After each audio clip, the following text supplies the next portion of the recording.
Astaghfirullah. Bismillahirrahmanirrahim. Assalamualaikum warahmatullahi wabarakatuh.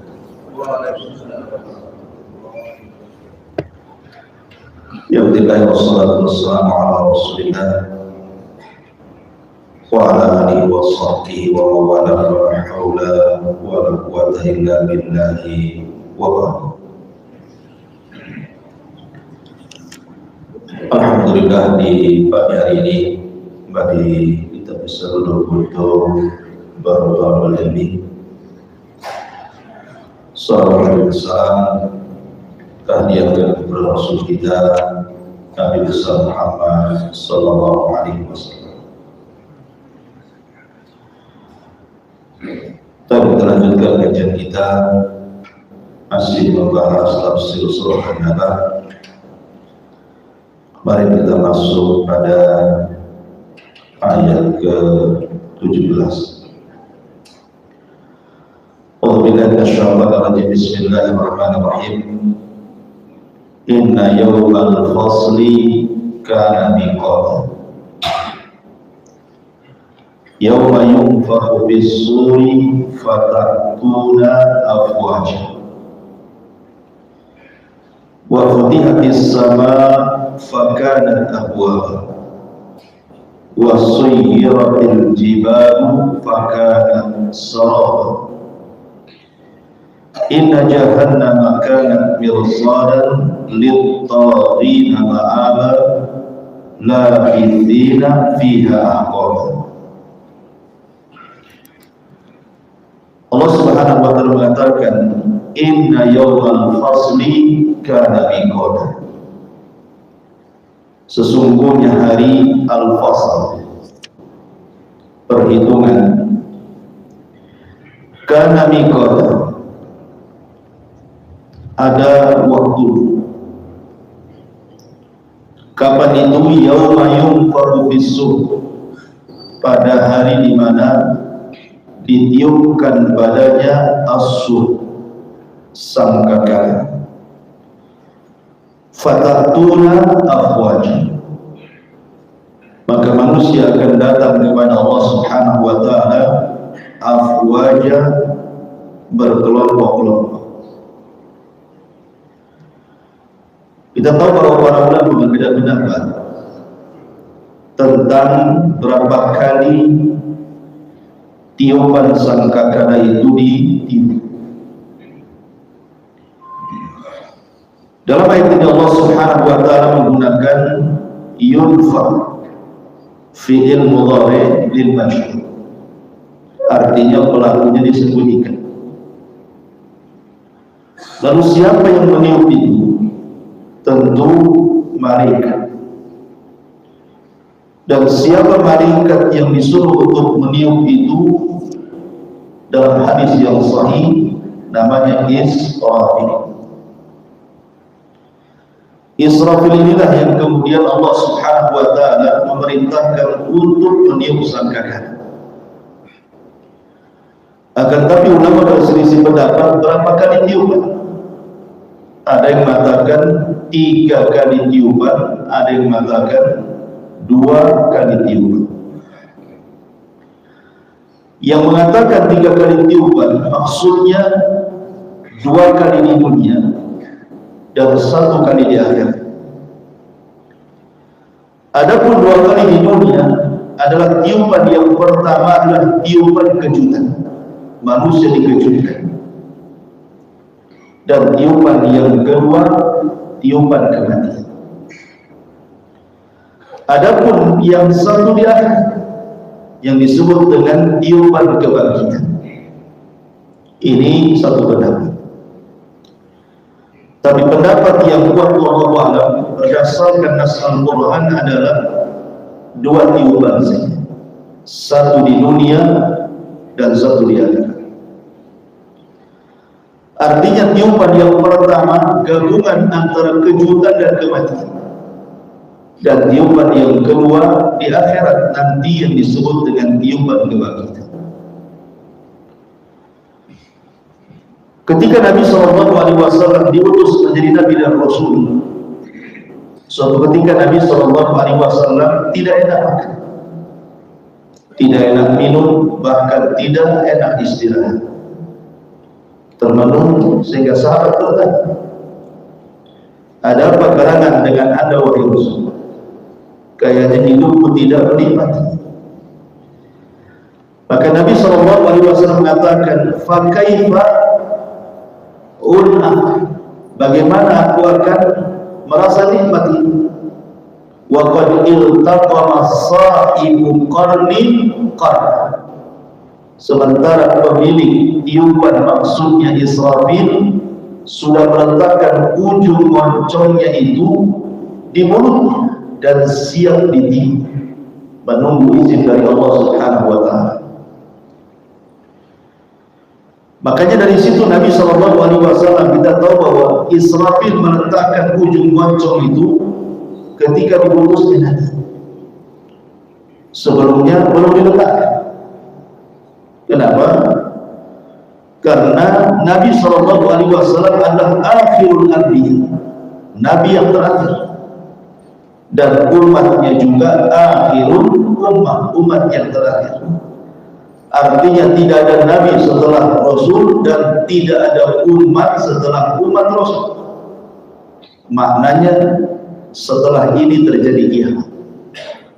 Makanya Israfil sudah meletakkan moncongnya dan siap ditiup. Dalam hadis yang sahih bahwa yang pertama kali mendengar tiupan itu adalah rajulun, seorang laki-laki yang sedang memperbaiki tempat minum unta. Artinya nanti di akhir zaman masih ada unta.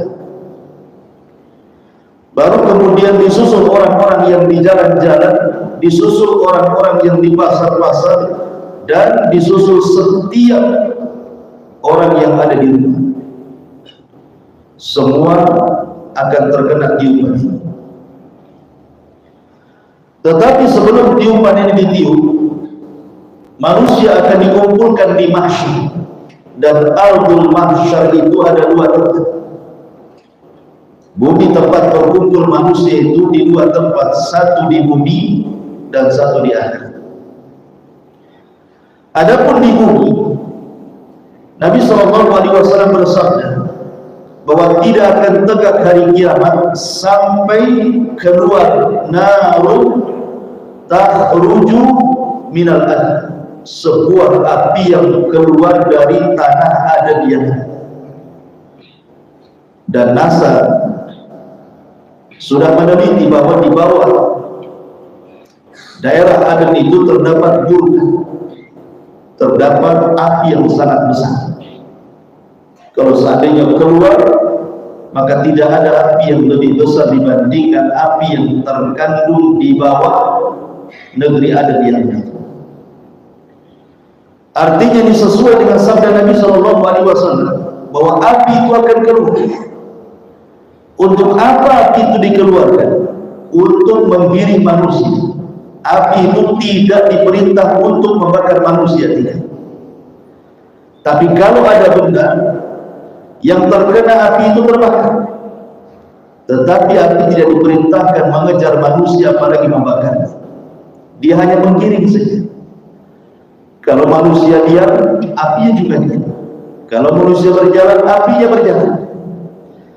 Sampai akhirnya kemudian satu dunia dikumpulkan di sebuah negeri yang disebut dengan Syam.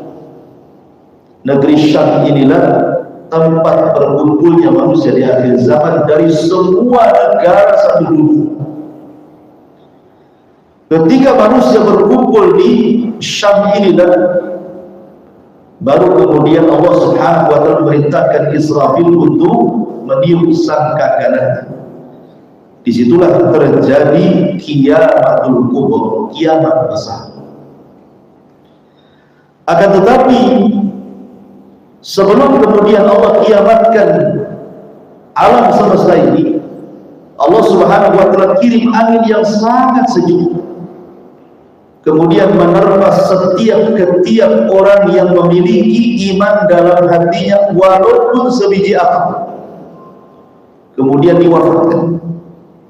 Karena orang-orang yang beriman, walaupun dalam hatinya keimanannya hanya sebiji atom, mereka tidak akan merasakan kiamat besar. Karena kiamat besar itu ada kemurkaan dari Allah Subhanahu wa Ta'ala. Makanya tidak ada orang yang beriman merasakan kiamat, karena diwafatkan sebelum terjadi kiamat. Jadi yang akan merasakan kiamat itu hanya orang-orang kafir. Makanya Nabi SAW mengatakan, la taqumus sa'ah illa ala syirarin khalq. Tidak mungkin tegak hari kiamat kecuali terkena kepada manusia yang paling buruk yang ada di permukaan. Barulah kemudian terjadi peniupan sangkakala yang Allah firmankan, al-qari'atu man qari'ah. Suara yang keluar dari moncong trompet Israfil menghancurkan gendang telinga dan mencabut ruh setiap jiwa. Di sini Allah Subhanahu wa Ta'ala buktikan kekuasaannya. Yauma yunfakhu fis-sur, maka ditiuplah sur itu, trompet itu. Baru kemudian setelah tiupan yang kedua, maka terjadi mahsyar yang kedua. Kalau tadi mahsyar yang pertama, pengumpulan manusia di Syam, maka setelah trompet yang kedua, maka terjadi pengumpulan kedua kali. Itulah yang disebut dengan ardul mahsyar. Manusia akan dikumpulkan di padang mahsyar. Ma'asyiral muslimin yang dimuliakan Allah Azza wa Jalla, fatatuna afwaja. Mereka akan datang bergerombol-gerombol. Maksudnya umat para nabi akan dibawa dagingnya masing-masing. Umat Nuh, umat Ibrahim, umat Syuaib, dan begitu seterusnya. Termasuk juga orang-orang yang menyembah berhala dengan berhala. Jadi kalau seandainya ada orang yang menyembah berhala matahari, maka orang-orang ini akan dikumpulkan sesama penyembah matahari, akan dikumpulkan sesama penyembah patung dan berhala, akan dikumpulkan sesama penyembah binatang, dan begitu seterusnya. Jadi manusia itu akan bergerombol-gerombol. Fatatuna afwaja. Kemudian Allah mengatakan, wa futihatis sama fakanat abwaba. Wa futihatis sama, dan langit akan dibuka. Fakanat abwaba, dan langit itu terdapat pintu-pintu. Apa maksudnya? Pada hari kiamat seluruh pintu langit akan dibuka, dari mulai langit pertama, kedua, ketiga, keempat, keenam sampai ketujuh. Dan Allah Subhanahu wa Ta'ala berfirman di dalam Al-Qur'anul Karim bahwa ketika pintu langit terbuka, wa nuzzilal malaikatu tanzila, yauma tashaqqaqus sama' bil ghamami. Kemudian mengatakan, wa nuzzilal malaikatu tanzila. Ketika kemudian pintu-pintu langit itu retak, maka para malaikat akan turun semuanya. Mulai dari malaikat yang menjaga langit yang ketujuh sampai yang pertama, semua akan turun, bergabung dengan makhluk yang ada di bumi. Baru setelah itu Allah Subhanahu wa Ta'ala akan gulung langit, pecah langit itu, seolah-olah yang memecahkannya adalah awan yang sangat putih. Makanya Allah mengatakan, yauma tashaqqaqus sama, ketika matahari terbang, ketika langit-langit itu pecah, bil ghamam, dengan awan yang sangat putih dan tipis. Padahal awan itu muncul dari langit, pertanda ketika datang awan putih itu berarti retaklah langit. Bagaimana kita bisa bayangkan? Para malaikat makhluk yang sangat kuat. Tidak ada makhluk yang diciptakan Allah melebihi kekuatan para malaikat. Semua ketakutan, semua turun, karena langitnya kemudian digulung oleh Allah Subhanahu wa Ta'ala. Nah, ketika itulah Allah Subhanahu wa Ta'ala mengatakan, wa suyyiratil jibalu fakanat saraba. langit retak, pecah, digulung, bumi pula kemudian dicabut setiap pasaknya, dan pasak bumi itu adalah gunung. Allah Subhanahu wa taala berfirman dalam ayat yang lain, yas'alunaka 'anil jibal, mereka bertanya-tanya kepada Muhammad tentang gunung pada hari kiamat. Kemudian Allah mengatakan, faqul yansifuha rabbi nasfa, katakan ya Muhammad, yansifuha rabbi nasfa, maka Rabbku akan menghancurkan gunung sehancur-hancurnya. Kemudian Allah mengatakan di akhir ayat, Allah mengatakan wala tara fiha iwajan wala amta, dan engkau lihat ketika gunung itu dicabut dari tempatnya, kemudian dibenturkan di langit, kemudian tanahnya dikembalikan ke bumi, maka seluruh bumi jadi rata, tidak ada yang meninggi, tidak ada yang merendah. Inilah yang disebutkan dalam ayat yang lain, yauma tubaddalul ardu ghairal ardi, pada hari di mana bumi diganti dengan bumi yang lain. Maksudnya bukan bumi ini dihilangkan kemudian Allah ciptakan bumi yang lain, tidak. Bumi yang kita pijak ini dirubah bentuknya. Sekarang bumi yang kita lihat ada yang meninggi, ada yang merendah, ada bukit, ada lembah, tidak rata. Tapi nanti pada hari kiamat ketika gunung dicabut kemudian dihancur-hancurkan, maka bumi akan menjadi rata, tidak ada yang meninggi, tidak ada yang merendah, tidak ada bukit, tidak ada lembah, semua. Kenapa demikian? Supaya menampung manusia-manusia yang ada di perut bumi yang sudah ditanam sejak zaman Adam sampai kiamat dibangkitkan, dan bumi berwarna putih seperti tepung, seolah-olah tidak pernah ada orang yang berbuat dosa sebelumnya. Ma'asyiral muslimin yang dimuliakan Allah Subhanahu wa taala, gunung ini adalah salah satu tanda dari tanda-tanda kuasa Allah. Kenapa kita bisa berjalan dengan tegak di permukaan bumi ini? Karena ada gunung. Kalau tidak ada gunung terjadi gempa. Bayangkan ketika kemudian gunung dicabut, artinya pasak bumi itu dicabut, apa yang terjadi dengan bumi? Maka Allah Subhanahu wa taala mengatakan idza zulzilatil ardu zilzalaha, apabila Allah menggoncangkan bumi sekali goncangan. Allah Subhanahu wa taala tidak katakan idza zulzilatil ardu zilzalan, tidak. Tetapi Allah membuat idhofah dengan bumi, zilzalaha, ada ha di sini. Ha ini kembali ke bumi. Maknanya ketika pada hari kiamat bumi digempa, bukan satu tempat gempa tempat lain, tidak, tapi satu bumi gempa. Kalau sekarang kan di Jogja gempa, di sini tidak. Di Padang gempa, di sini tidak. Di Lombok gempa, di sini tidak. Tetapi ketika Allah idhofahkan gempa itu ke bumi, artinya satu bumi gempa, gitu maksudnya. Karena sudah tidak ada pasaknya lagi. Nah, ketika gempa itulah kemudian bumi menjadi hancur, sehingga bentuk yang tadinya bulat menjadi terhampar. Inilah yang dimaksud wa suyyiratil jibalu fakanat saraba. Apa arti saraba? Saraba itu artinya fata morgana.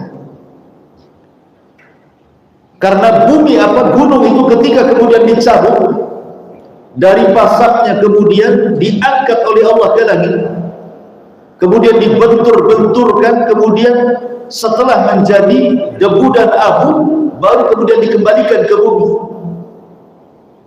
Jadi manusia yang memandang seolah-olah masih ada gunung, padahal tidak ada gunung. Ketika tumpah ke bumi kembali, Allah katakan kal ihnil mahfuz, seperti kapas yang dihambur-hamburkan dengan api. Sudah tidak ada lagi kekuatan bumi itu. Artinya gunung itu sudah tidak punya kekuatan lagi, sudah tidak ada batu lagi, semua jadi pasir. Saking dahsyatnya dan takutnya gunung kepada Allah Subhanahu wa ta'ala. Kemudian Allah mengatakan wa futihatis sama fakanat abwab. Dari sini kita tahu bahwa langit itu memiliki pintu. Dan penjaga pintu langit tidak sembarang membuka pintu kecuali dalam waktu-waktu tertentu. Kapan pintu langit terbuka? Yang pertama, pintu langit terbuka dalam peristiwa Isra dan Mi'raj. Nabi SAW pernah naik ke Sidratil Muntaha, kemudian Jibril alaihi salatu wassalam memberitahu supaya pintu langit pertama dibuka. Kemudian penjaga pintu mengatakan, "Man, siapakah?"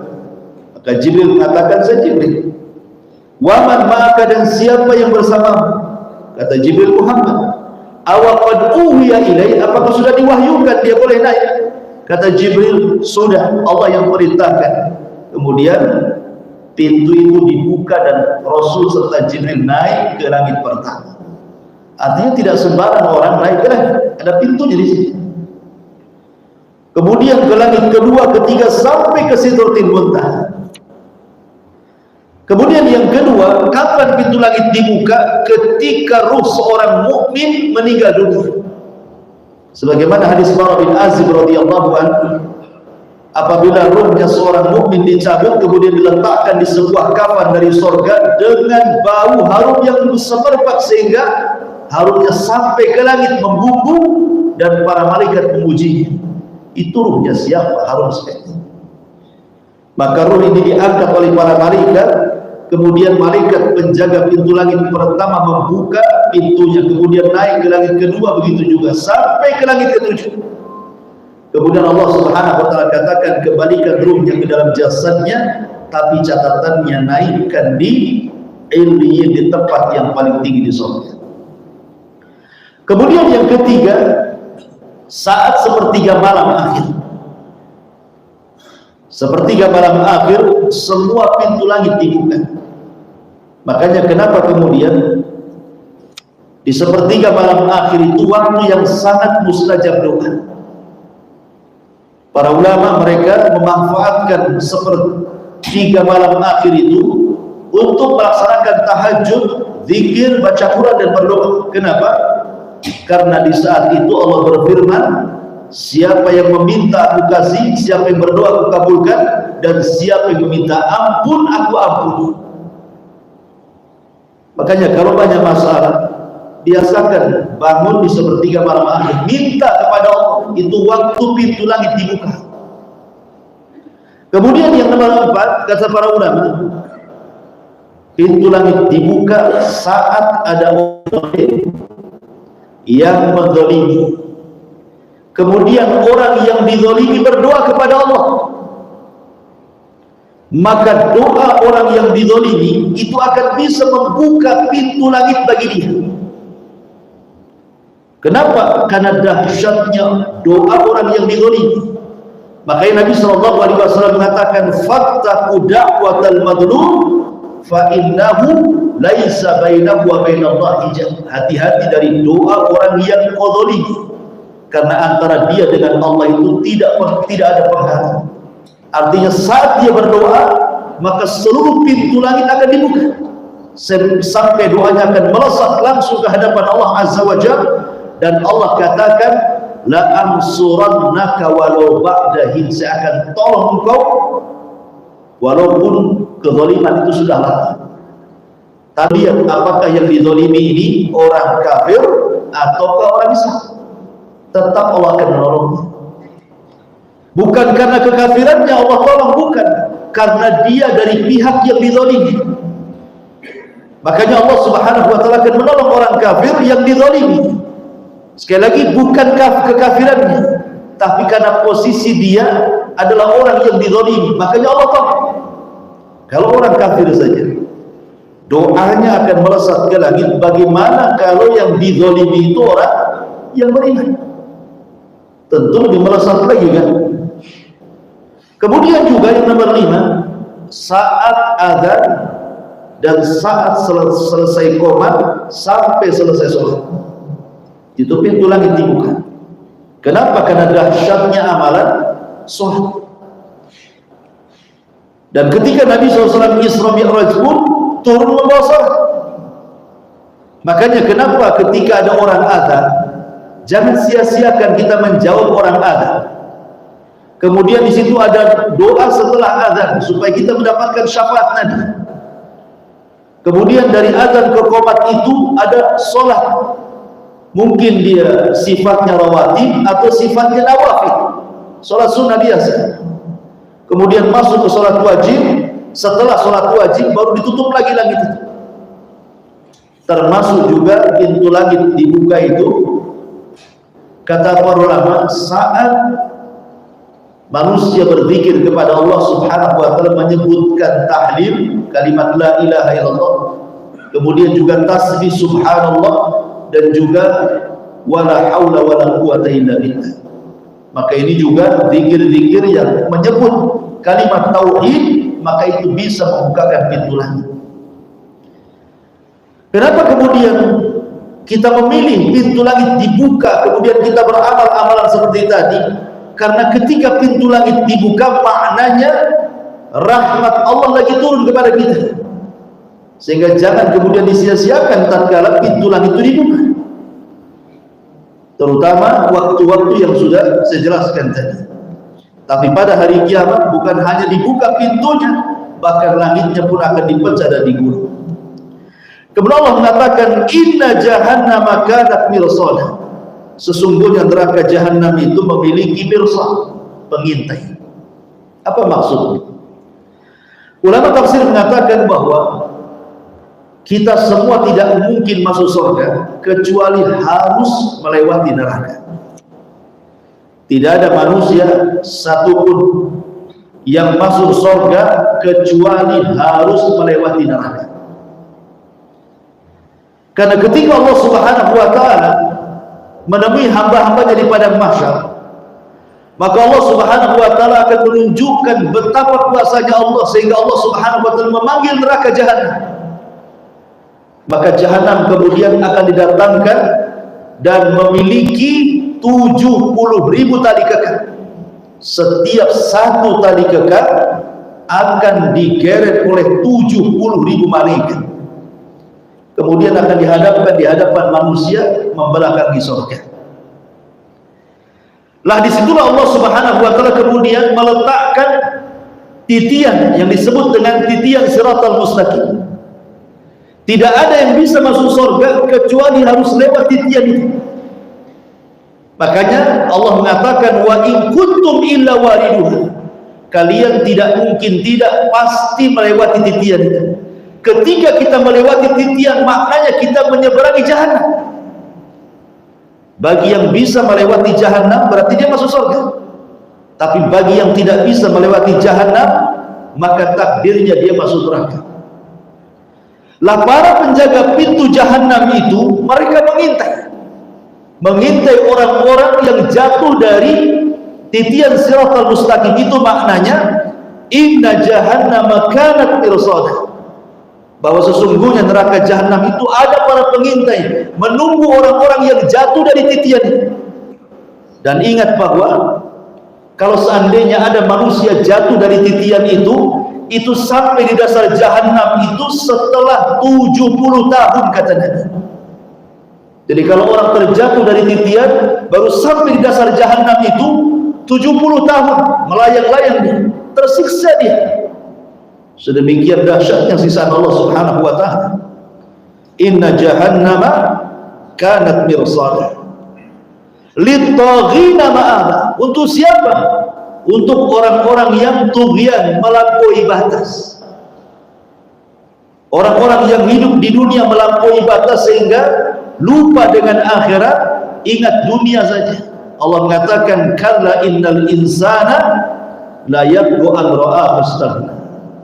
Sekali-kali manusia itu akan melampaui batas ketika dia merasa cukup dan tidak butuh kepada Allah.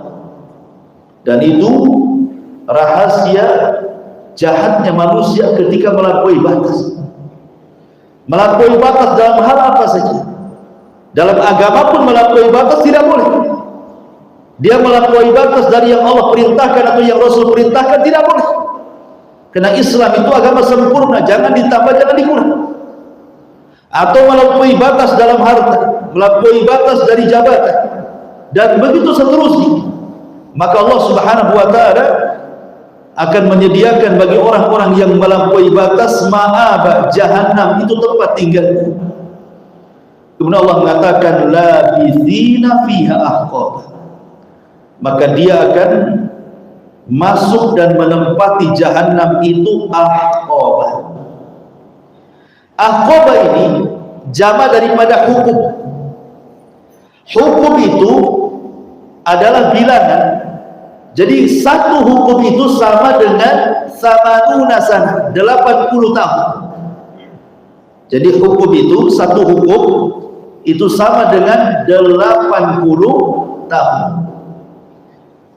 Dan kita tahu bahwa satu tahun itu kalau hitungan hari, kalau seandainya satu bulan 30 hari kemudian kali 12, berarti jatuhnya 360 hari. 360 hari ini kehidupan akhirat. Sementara kalau dibandingkan dengan kehidupan dunia, satu hari akhirat itu sama dengan 1000 tahun. Anda bisa bayangkan? Satu hari kehidupan akhirat itu sama dengan 1000 tahun kehidupan dunia. Sebagaimana Allah mengatakan, inna yauman inda rabbika ka'alfi sanatin mimma ta'uddun. Satu hari kehidupan akhirat sama dengan 1000 tahun kehidupan dunia. Itu satu harinya akhirat. Sementara satu hukum itu adalah 80 tahun. Satu tahunnya 360 hari. Satu harinya sama dengan 1000 tahun kehidupan dunia. Anda kalau masuk jahannam baru satu hukum saja sudah lama luar biasa. Sementara Allah bahasakan bukan satu hukum tetapi menggunakan jama' ahqabah, menunjukkan kalau orang sudah masuk jahannam itu akan lama keluar. Dari sini pula kemudian para ulama mengambil istinbat bahwa jahannam itu neraka bagi orang-orang yang beriman, karena orang yang masuk jahannam itu tidak dikekalkan, karena jahannam itu neraka yang paling atas. Khusus orang-orang dari kalangan ahli tauhid yang bermaksiat, orang-orang Islam yang bermaksiat ini masuk ke jahannam. Tetapi walaupun orang yang masuk jahannam tidak dikekalkan di dalamnya, tetapi satu hukum saja sudah kita tahu berapa lamanya. Berarti orang kalau masuk jahannam itu lama dikeluarkannya. Nauzubillah. Allah mengatakan labithina fiha ahqaba. Kemudian Allah mengatakan la yadzuquna fiha bardan wala saraba. Orang-orang yang masuk dalam jahannam itu, mereka tidak akan yadzuqun, merasakan fiha di dalamnya bardan, kesejukan, wala syaraban, ataupun minuman, illa hamiman, kecuali minuman yang panas, wa ghassaqan, dan juga makanan dari ghassaq. Apa itu ghassaq? Ghassaq itu artinya nanahnya penduduk neraka. Ada yang mengatakan ghassaq itu artinya tangisan air mata penduduk neraka. Itulah makanannya. Ada yang mengatakan bahwa kalimat la yadzuquna fiha bardan, mereka tidak akan merasakan dalamnya bardan, artinya makanan yang bisa mendinginkan dari panasnya api neraka. Syaraban, minuman yang bisa mendinginkan dari panasnya jahannam. Tidak ada. Semua makanan, semua minuman itu semua panas. Kita saja di dunia dihidangkan minuman air putih alih mineral, tapi baru direbus, tidak ada yang bisa meminumnya. Harus meniup dulu, itu pun diseruput, tidak bisa langsung mentelan saja. Itu air di dunia yang jelas-jelas air mineral gitu ya, air bersih. Di neraka tidak ada yang seperti ini. Makanya kemudian Hasan Al-Basri rahimahullahu ta'ala, ketika dia memandang air putih, air mineral itu, tiba-tiba menangis. Kemudian murid-muridnya bertanya, ya imam, lima tabki, kenapa anda menangis? Kata Hasan Al-Basri rahimahullahu ta'ala, tadzakartu umniyata ahlin nar. Aku teringat dengan angan-angannya penduduk neraka. Kemudian murid-muridnya bertanya, wa ma umniyatu ahlin nar ya? Lalu apa angan-angan penduduk neraka? Kemudian Hasan Al-Basri, seorang pemimpin tabi'in, mengatakan sebagaimana Allah berfirman, wa nada ashabun nar ashabal jannah an afidu alaina minal ma' au mimma razaqakumullah. Jadi antara penduduk neraka dengan penduduk surga itu masing-masing ada jendela, di mana penduduk surga bisa melihat dari jendela bagaimana siksaan Allah kepada penduduk neraka, dan penduduk neraka bisa melihat dari jendela bagaimana nikmatnya orang-orang yang di surga. Maka Allah katakan wa nada ashabun nar ashabal jannah. Penduduk neraka berteriak-teriak kepada penduduk surga dan mengatakan afidu alaina minal ma'. Tolonglah berikan kepada kami setetes air yang Allah berikan kepada kami. Au mimma razaqakumullah, ataupun mungkin makanan yang Allah rizkikan kepada kalian. Tetapi Allah Subhanahu wa ta'ala dengan tegas mengatakan, kata penduduk surga, bukankah Allah telah haramkan kepada kalian makanan dan minuman? Innallaha harramahu ma'adal kafirin. Karena Allah sudah mengharamkan keduanya kepada orang-orang kafir. Jadi di neraka itu tidak ada air yang seperti Allah nikmatkan kepada penduduk surga, atau makanan yang Allah berikan kepada penduduk surga. Makanannya ya hamiman wa ghassaqah.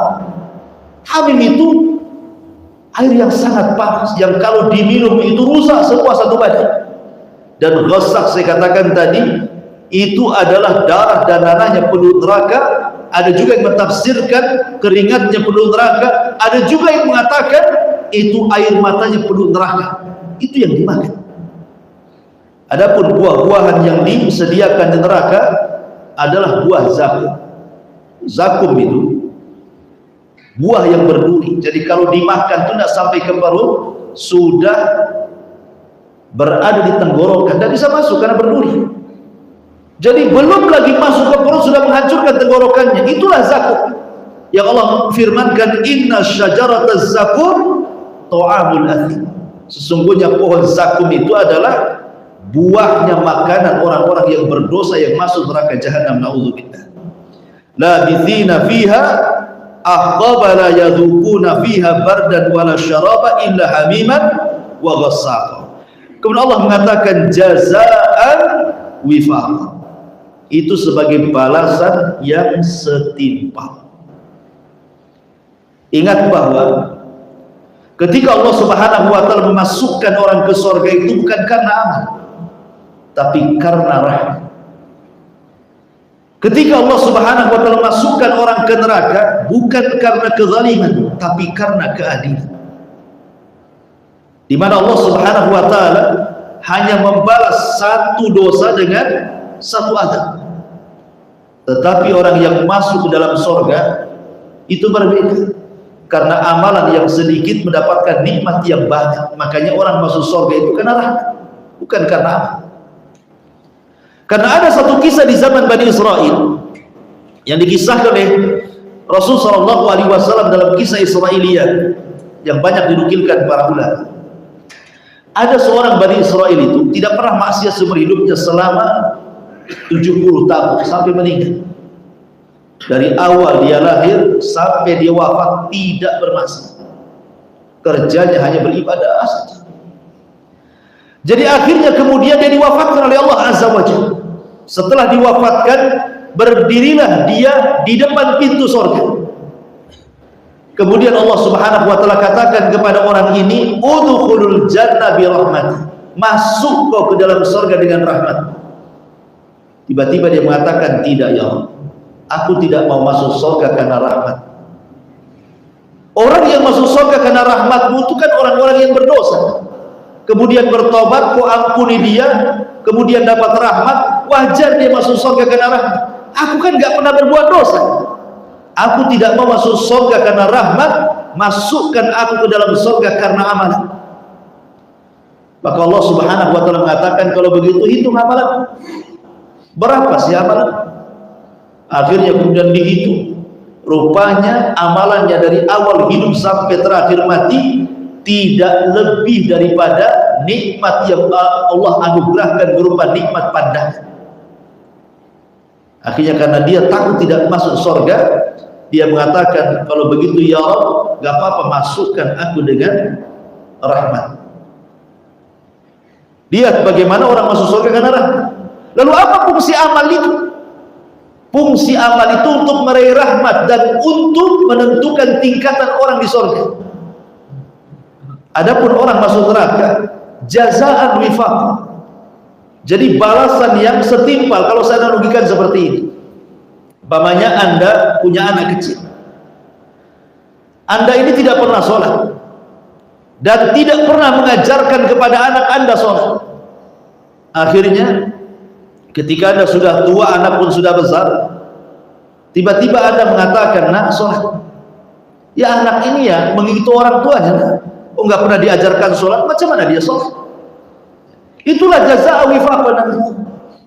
Sebagaimana kita melakukan seperti ini, maka juga balasannya seperti itu. Maka disebut dengan jaza apa namanya?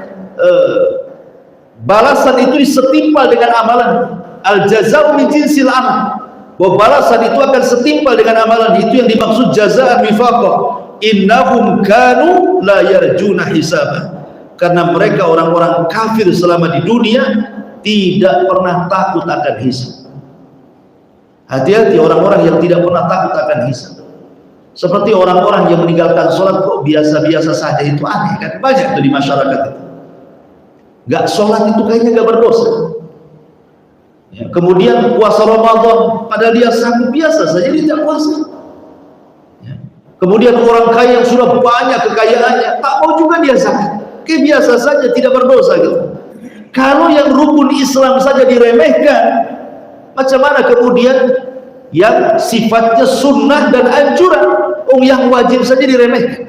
Seolah-olah ada orang-orang itu yang tidak peduli dengan hisab. Persis seperti firman Allah Azza wa Jalla, innahum kanu la yarjuna hisaba wa kadzabu bi ayatina kidzdzaba. Kemudian mereka mendustakan ayat-ayat kami dengan penuh kedustaan. Datang nabi didustakan, datang Quran didustakan, datang ayat-ayat didustakan. Ada seorang ustaz menasihati, tidak yakin dengan ustaz itu. Dibacakan Al-Quran, ya tidak dengar. Dibacakan hadis juga tidak mau dengar. Berarti orang ini para pendusta yang disebutkan Allah, wa kadzabu bi ayatina kidzdzaba. Ingat, wa kulla syai'in ahsainahu kitab. Segala sesuatu itu sudah dicatat dalam sebuah kitab. Kenapa? Kenapa harus dicatat setiap amalan kita? Kenapa tidak dibiarkan saja? Kenapa harus dicatat? Jadi catatan ini berfungsi supaya Allah Subhanahu wa taala tidak mengazab manusia dengan kezaliman. Sebab kalau tidak ada catatan, tiba-tiba orang disiksa, dimasukkan ke neraka, ini zalim namanya. Ketika ada catatan, itulah menunjukkan Allah tidak zalim. Kenapa saya azab kamu? Karena ini catatanmu, ini semua berbuat jahat. Makanya perlu dicatat. Dan ketika manusia nanti dihadapkan ke hadapan Allah Subhanahu wa taala itu, di antara manusia ada yang mengelak dari perbuatan jahat selama di dunia. Ketika dikatakan, bukankah engkau sudah membunuh? Tidak, aku tidak pernah membunuh. Bukankah engkau sudah berzina? Tidak, aku tidak berzina. Bukankah engkau dulu berjudi? Tidak, aku tidak berjudi. Kalau seandainya tidak ada catatan, macam mana akan membuktikannya? Maka catatan itu sebagai pembuktian kalau di dunia itu dia berbuat jahat. Nanti dibuktikan dengan catatan itu. Ah, ini ada catatannya di sini. Kenapa kau mengatakan tidak berbuat zina, kok catatannya Anda berzina? Ya. Kenapa Anda mengatakan tidak korupsi, kok catatannya ada korupsi? Kenapa Anda mengatakan tidak membunuh, kok catatannya tidak membunuh? Ketika dia mengingkari catatan itu, maka didatangkan saksi kepada dia.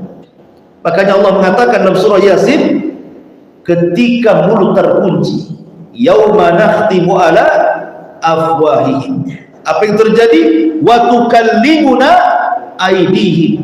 Tangan yang bicara. Kemudian kaki yang jadi saksi. Cukup tidak? Bahkan bukan hanya tangan yang bicara, kulit pun ikut bicara.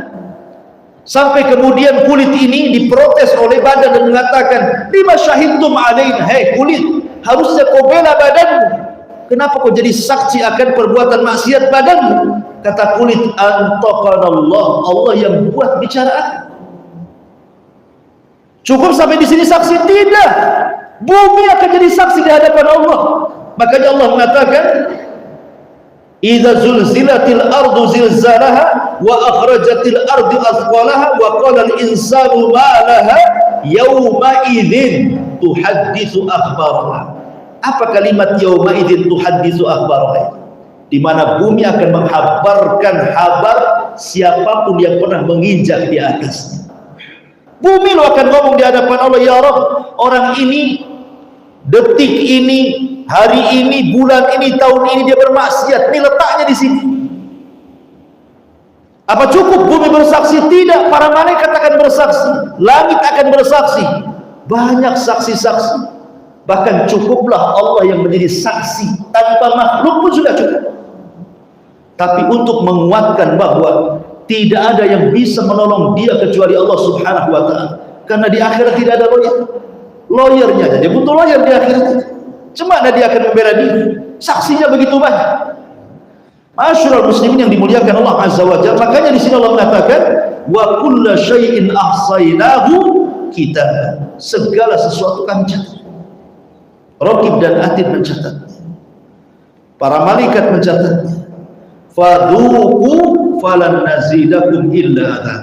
Maka rasakan oleh kalian bagaimana kalian minum dari hamim, dari air yang panas, ghasak dari nanah dan darahnya penuh neraka, air mata dan keringatnya penuh neraka. Kemudian Allah mengatakan falan nazidakum illa adab. Ingat, kami tidak pernah mengadab dengan rasa kasihan. Justru azab itu semakin hari semakin dahsyat. Sebagaimana penduduk sorga semakin hari semakin nikmat. Karena sorga itu kan sifatnya adalah izdadun nikmat. Setiap hari itu semakin nikmat. Makanan yang hari ini dimakan, kemudian besok memakan makanan yang sama, rasanya akan beda. Jauh lebih nikmat makanan besok, jauh lebih nikmat makanan lusanya, jauh lebih nikmat makanan berikutnya. Jadi sorga itu bukannya semakin kurang kenikmatannya, semakin bertambah. Sebagaimana penduduk surga semakin hari semakin bertambah kenikmatannya, maka penduduk neraka pun sama. Allah mengatakan fala nazidakum illa adzab. Tidaklah kami tambah kecuali azab yang lebih besar daripada azab sebelum. Seperti itu. Allah Subhanahu wa taala tidak pernah memiliki kasihan kalau sudah mengazab. Karena di akhirat itu sudah tidak ada waktu aman lagi, yang ada waktu hisab semuanya. Dia harus bertanggungjawabkan semua yang pernah dilakukan di dunia. Makanya Allah Subhanahu wa taala setelah ayat ini, setelah menjelaskan tentang bagaimana ngerinya kiamat kemudian azab neraka, Allah mengatakan inna lil muttaqina mafaza. Bagaimana kondisi orang-orang yang bertakwa? Tentu pembahasannya panjang. Insyaallah kita lanjutkan besok. Subhanallah hamdika asyhadu an la ilaha illa anta astaghfiruka wa atubu ilaik. Assalamualaikum warahmatullahi wabarakatuh.